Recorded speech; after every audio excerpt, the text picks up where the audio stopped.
Urban FM 104.5. Urban FM 104.5. Sur les 104.5 Urban FM, la station Urban On avec Jean-Paul, bonjour. Bonjour la fraîche. Comment tu vas ce matin? Ça va très bien. Et à la forme? Oui, à la forme. Alors, on va combien d'années en arrière? Bon, aujourd'hui, on va parler d'un événement qui aura toujours pollué les relations entre l'Algérie et la France, puisque nous allons revenir sur l'indépendance de l'Algérie qui a été célébrée le 5 juillet dernier, donc il y a à peine 2 jours. Alors, il faut savoir que l'indépendance de l'Algérie a été acquise le 5 juillet 1962 à l'issue des accords dits d'Évian. Ces accords d'Évian-là, en fait, mettaient un terme à une guerre larvée qui durait depuis 8 ans, depuis 1954, et qui opposait évidemment l'armée française à le Front de Libération Nationale, c'est-à-dire le groupe, si tu veux, le parti, le groupe armé qui se battait qui revendiquait l'indépendance des Algériens, l'indépendance de l'Algérie.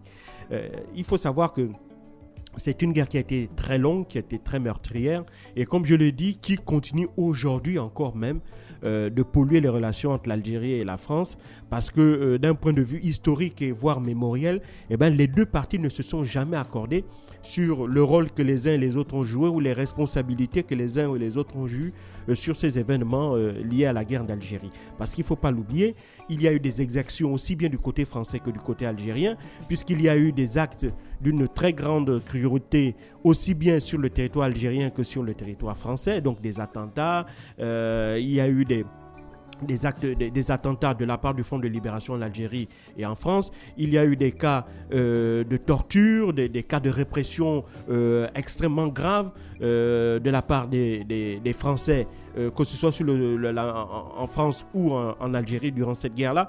Et donc tout ça fait qu'aujourd'hui, véritablement, dès lors que il est difficile, aussi bien pour les historiens, d'aborder cette question-là, tant elle est encore émotionnellement extrêmement forte dans les esprits aussi bien des Français que des Algériens. Alors, on va essayer de faire un résumé de cet événement-là, de ces événements liés à la guerre d'Algérie, pour dire que, comme je l'ai dit, la guerre d'Algérie, en fait, éclate le 1er novembre 1954 lors de la Toussaint. Cette Toussaint, on l'appelle la Toussaint rouge. Pourquoi on l'appelle ainsi? Parce qu'il y a eu une série d'attentats qui avaient été perpétrés par le Front de Libération Nationale qui, à partir de cet instant-là, souhaitait véritablement émanciper l'Algérie de la présence française. Il faut savoir que l'Algérie était une colonie française depuis 1830. À partir de 1947, le statut juridique un peu de l'Algérie va changer. Au début, c'était une colonie d'exploitation parce qu'il y avait deux types de colonies. Il y avait les colonies de peuplement et les colonies d'exploitation. La différence, c'est que les colonies d'exploitation, ce sont des colonies pour lesquelles le colonisateur n'a d'intérêt que dans le cadre de l'exploitation des ressources qui sont dans ces territoires-là, un peu comme le Gabon. Et puis, vous avez les colonies de peuplement qui étaient si tu veux, des moyens pour eux d'étendre, si tu veux, le territoire de ces pays-là vers lesquels ils allaient pouvoir installer des colons durablement. Et donc, l'Algérie est, à partir de 1947, devenue donc, cette colonie de peuplement. Et puis, donc, à la suite donc, de ces événements-là, du 1er novembre 1954, à partir de 1957, puisque la situation sécuritaire ne cessait de se dégrader, en 1955, donc, l'état d'urgence va être déclaré et l'armée française va débarquer en Algérie et ce sera le début de cette longue guerre meurtrière qui va opposer à la fois les indépendantistes algériens à l'armée française et aux partisans de l'Algérie française qui étaient regroupés au sein d'une organisation qu'on appelait l'organisation de l'armée secrète, l'OAS, et aux harkis, c'est-à-dire ces combattants algériens-là qui étaient des supplétifs à l'armée française lors de la guerre d'Algérie. Et puis, comme je l'ai dit, il faut pas oublier que les violences à l'issue durant cette guerre-là, des violences vont s'enchaîner dans les deux pays, touchant à la fois des civils et des militaires.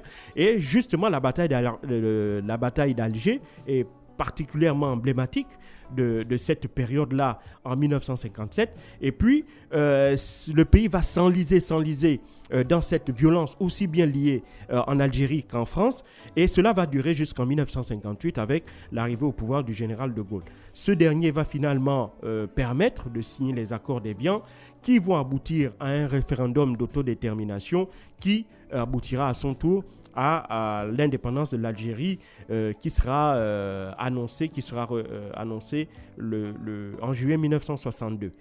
Il faut savoir que les causes profondes de cette guerre d'Algérie, il y a d'abord le fait qu'il y a les injustices liées à la décolonisation, parce qu'il faut savoir que lorsque les Français sont arrivés en 1830, il va y avoir un double statut. Il y aura le statut des colons français et le statut dit des indigènes algériens. Il faut aussi savoir que lorsque les colons vont arriver, ils vont d'abord exproprier les Algériens de leurs terres. Donc, ils vont récupérer à peu près 80% des terres, la totalité des terres qui étaient fertiles. Donc, ils vont se les approprier de force. Et donc, cette situation-là va véritablement appauvrir les indigènes, enfin les Algériens qui étaient là. Et donc, ça va les enfoncer dans une précarité.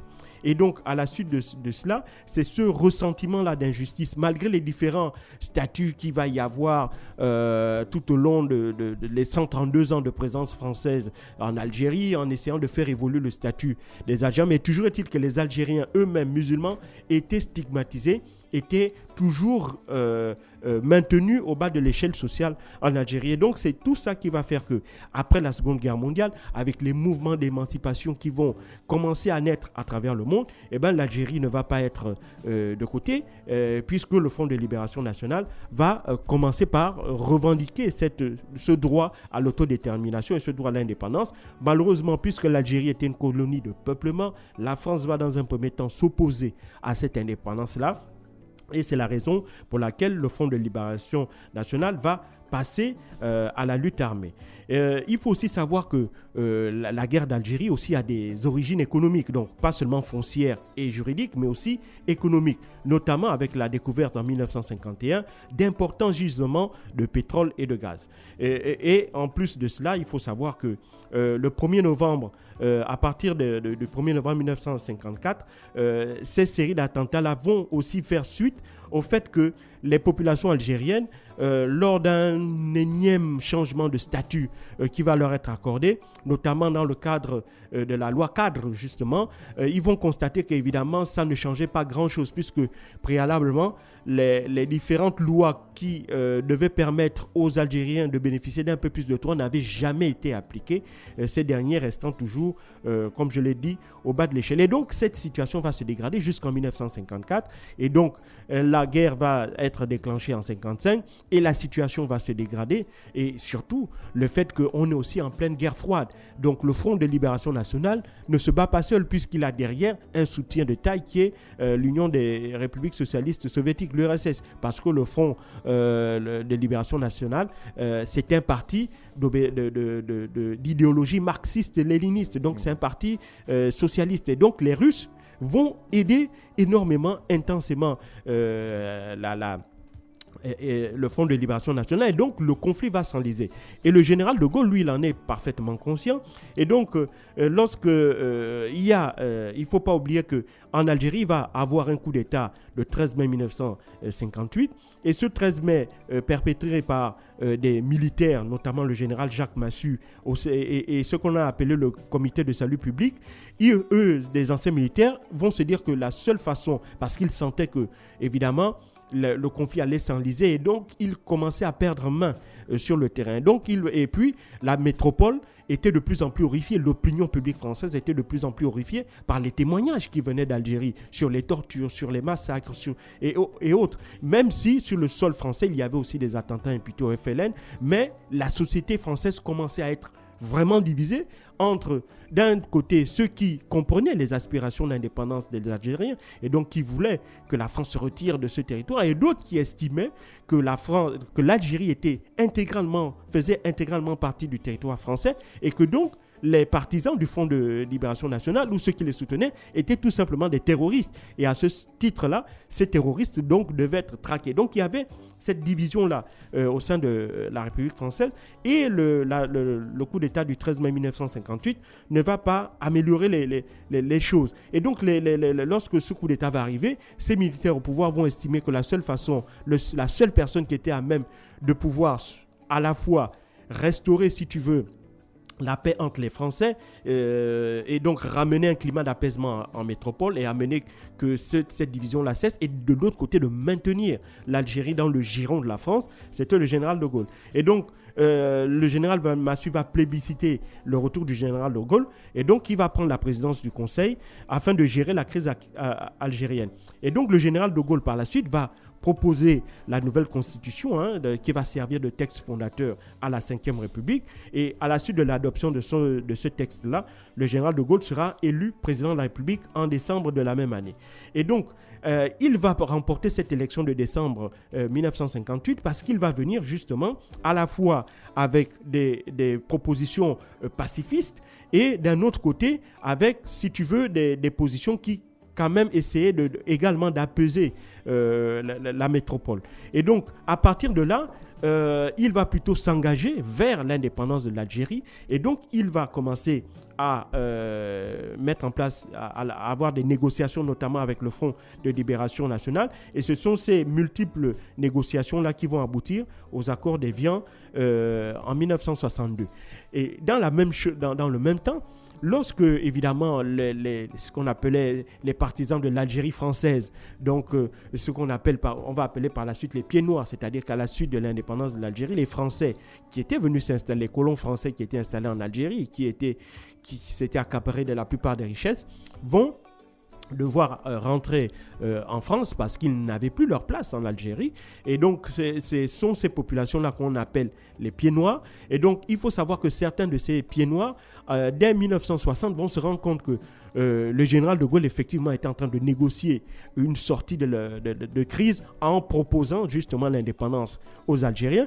Et ça, ils ne vont pas être d'accord. Ils vont donc tenter de faire un coup d'État, j'en avais parlé ici, en 1961, afin, cette fois-ci, de prendre le pouvoir en Algérie et de sortir, si tu veux, l'Algérie de la France. Donc, avoir un État algérien indépendant, mais qui soit géré par ces colons français-là,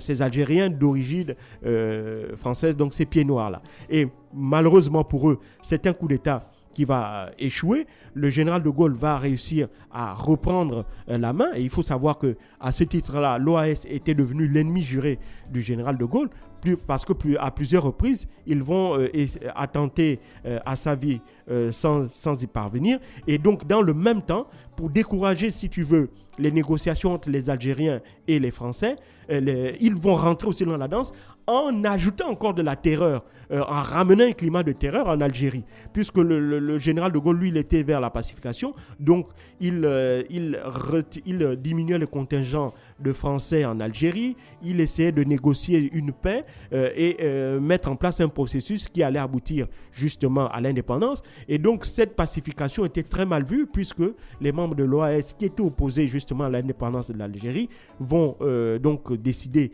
de saboter ce processus-là en organisant de nouveaux attentats. Et donc l'OAS va devenir une organisation terroriste dont on connaît l'issue.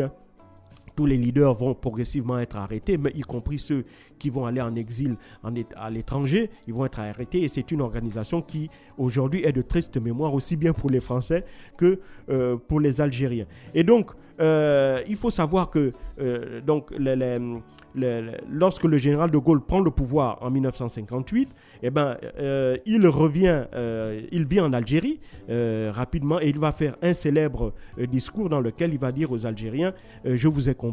Et c'est ce discours-là qui va être le discours fondateur, en réalité, de l'indépendance. Quand il dit « Je vous ai compris », à l'époque, les gens avaient interprété, les pieds noirs pensaient qu'en disant « Je vous ai compris », il disait que oui, je vais maintenir la présence française en Algérie, et donc il n'y a pas de raison que vous puissiez vous inquiéter.